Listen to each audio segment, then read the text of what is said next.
Hi everyone! Welcome back to my channel. This is Ingrid and I am a Filipino immigrant here in Canada. Coming from a developing country where many of its citizens lack the access of healthcare and many of the people are suffering from poverty, I really appreciate to be here and so thankful of being a permanent resident here in Canada.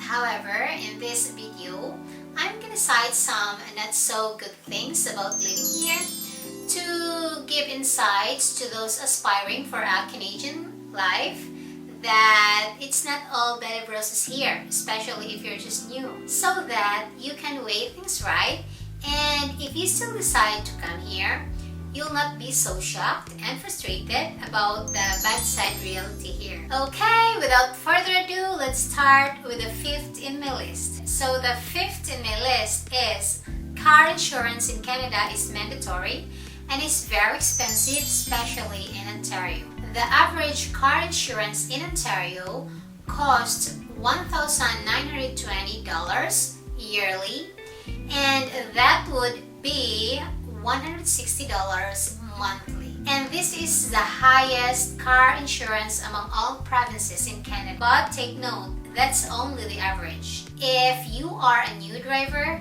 it's much more expensive than that. Here in Ontario, it's been said that the majority of premiums will fall somewhere $3,275 to $5,198 yearly for young females. And for the young males, it's $3,751 to $7,280 yearly.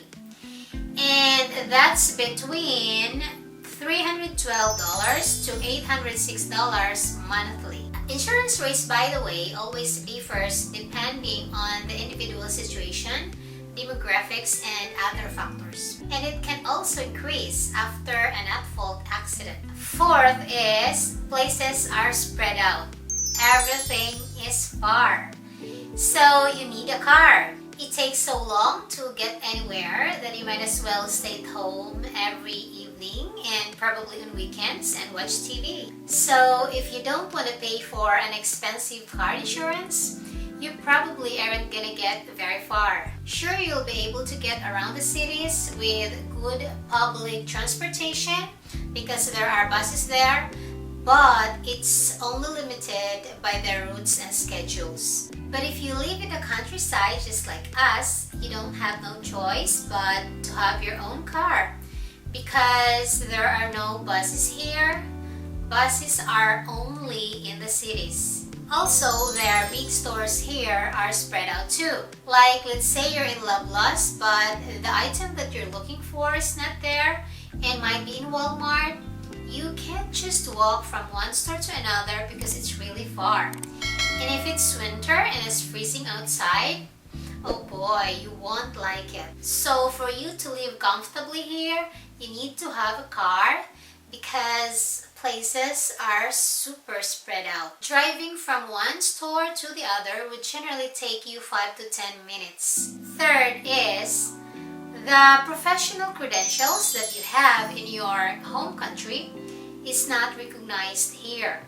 You need to be recertified by the college that looks after your particular profession in your respective province here.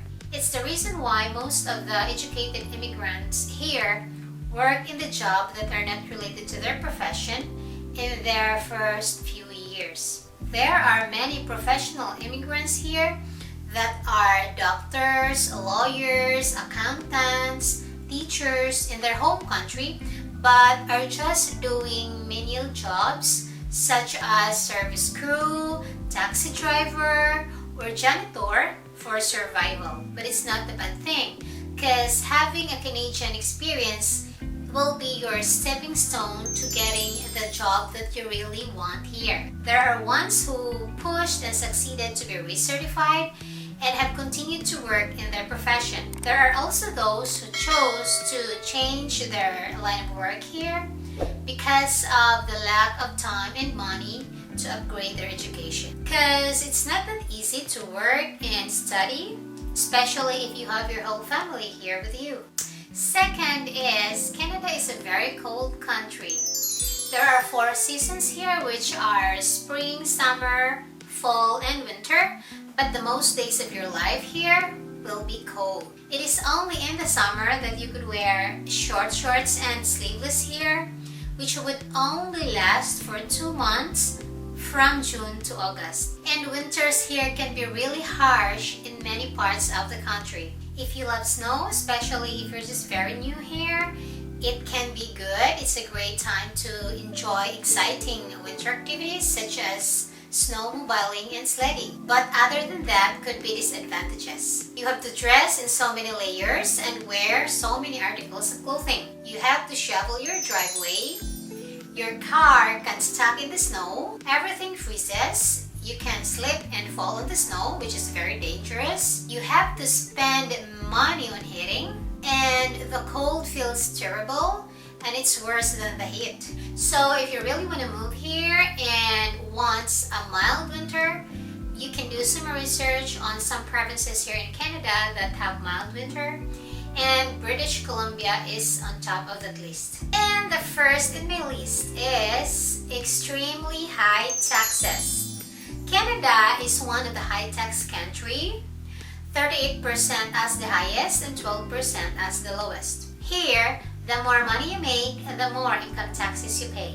So if your plan of migrating here is for you to get rich, that's gonna be a frustrating decision because the government will take 30% or more of your hard-earned money. I know how frustrating it is because I personally witnessed this in my husband's income tax. His yearly income tax is actually way a lot bigger than my yearly salary as a full-time above minimum wage earner. It means that the government gets more money from my husband's income than what I get from working full-time. So probably the rule of the thumb here is that if you make 6 figures or more in your home country, you probably won't get a good deal living in Canada because the tax here is ridiculous. But for the average wage earners, just like me, you're just kind of getting what you're paying for with the free healthcare and government support. Keep in mind that no matter where you move here, half of your salary is probably going to taxes, the income tax and the sales tax. Sales tax is the amount of money that is being added on top of the cost of a certain product or service. Because here, when you go to the store to buy an item, the price on the shelf is not actually the price you're gonna pay in the cash register. They're gonna ask for more for the sales tax. So that's all the reasons that I can think of that you probably won't like migrating here. Again, I want to let you know that Canada is a great country and I'm so thankful I'm here. I'm just citing these 5 unpleasant things about Canada to give warnings to those people who aspire to live here so that they won't be disappointed and get frustrated when they finally get here because it's not the way that they expect it to be. If you enjoy and learn something from this video, please don't forget to like and subscribe this channel for more videos like this. Bye!